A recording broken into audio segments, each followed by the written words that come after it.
We're here to remember the stories of the people who are sitting at the panel before you, the people who so many of you had the opportunity to speak with face to face, and to hear their memories of living in a divided city firsthand.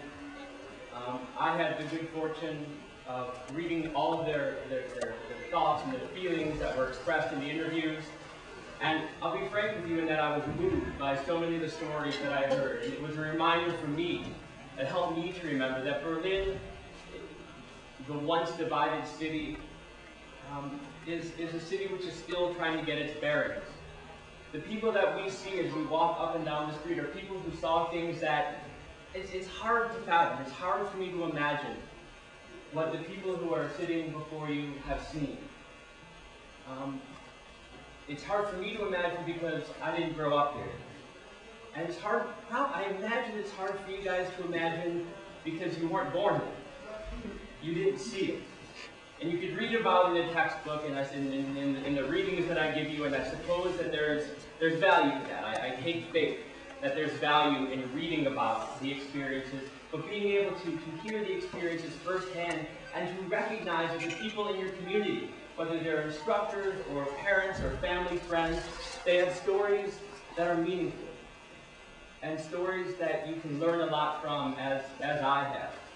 So our primary intention is to remember and to honor and to commemorate their memories and the perspectives that they've gleaned living in a divided city.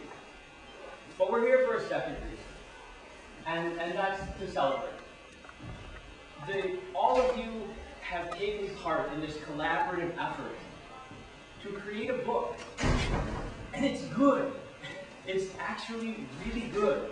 And whether you were an interviewer or a quantitative researcher or a photographer, you all took part in this, and this is yours. To create this book on the rise and fall of the process that we're currently in the midst of is as follows.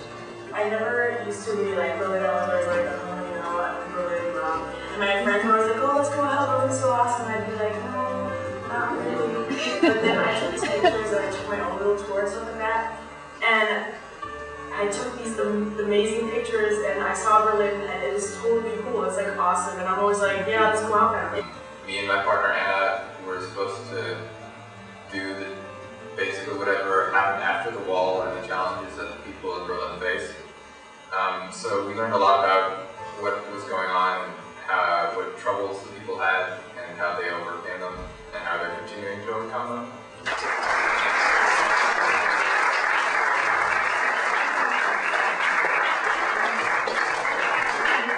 So our very own Elena Mack went through great pains to make this video, and I asked her if she would speak a little bit about what she went through to make the video. The only guy I can say is I had nothing to do with it whatsoever.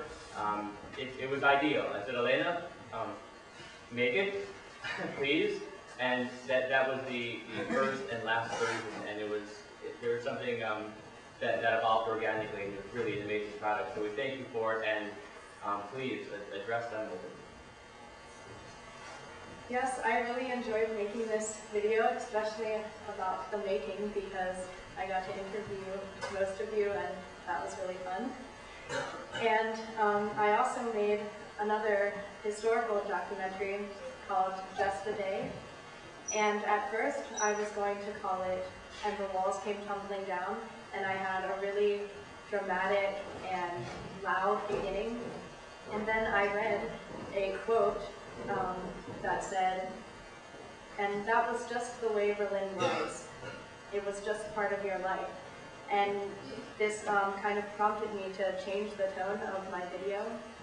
And also through making this video, I struggled a bit with writing the script because it's such a broad subject, and that was also a challenge.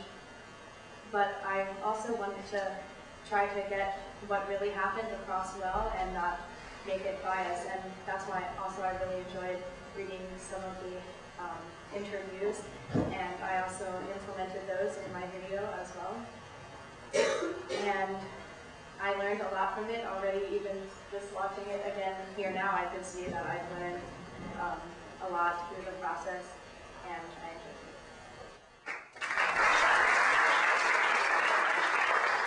work. It's posted, embedded into my website through YouTube, and it's really well done. What she did, if you didn't catch this from what she said, she used the voices, the words of the interviewees to create a documentary where she and I think members in her family actually also kind of personify the voices of the people who are interviewed.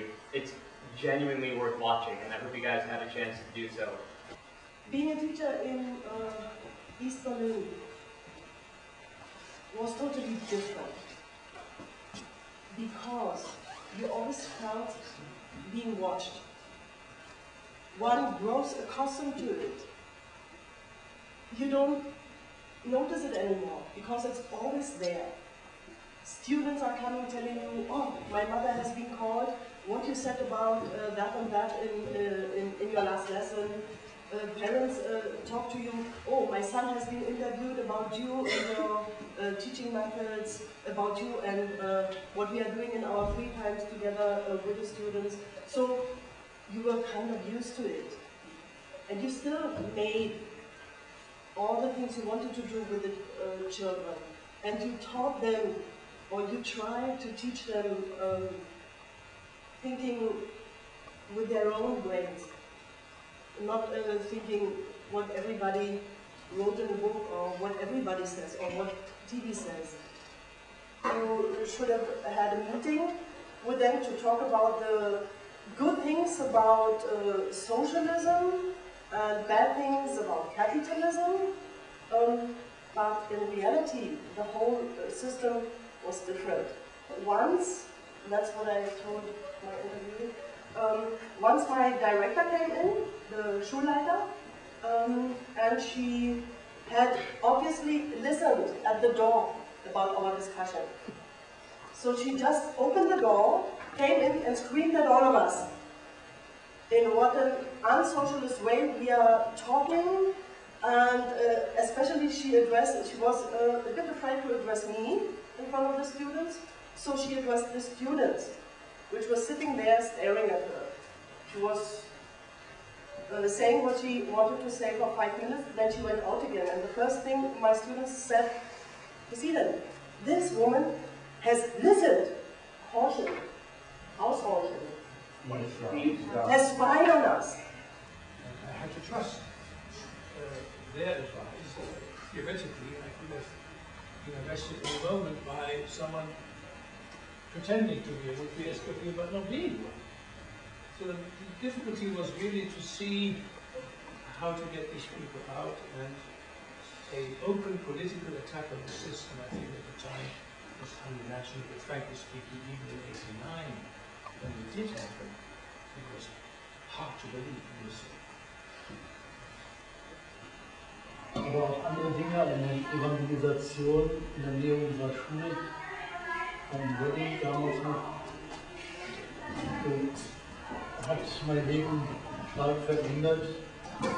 Und ich habe damals erkannt, dass Jesus keine Gestalt der Vergangenheit ist, sondern ein lebendiger Herr. Und das hat mich dann dazu gebracht, Theologie zu studieren.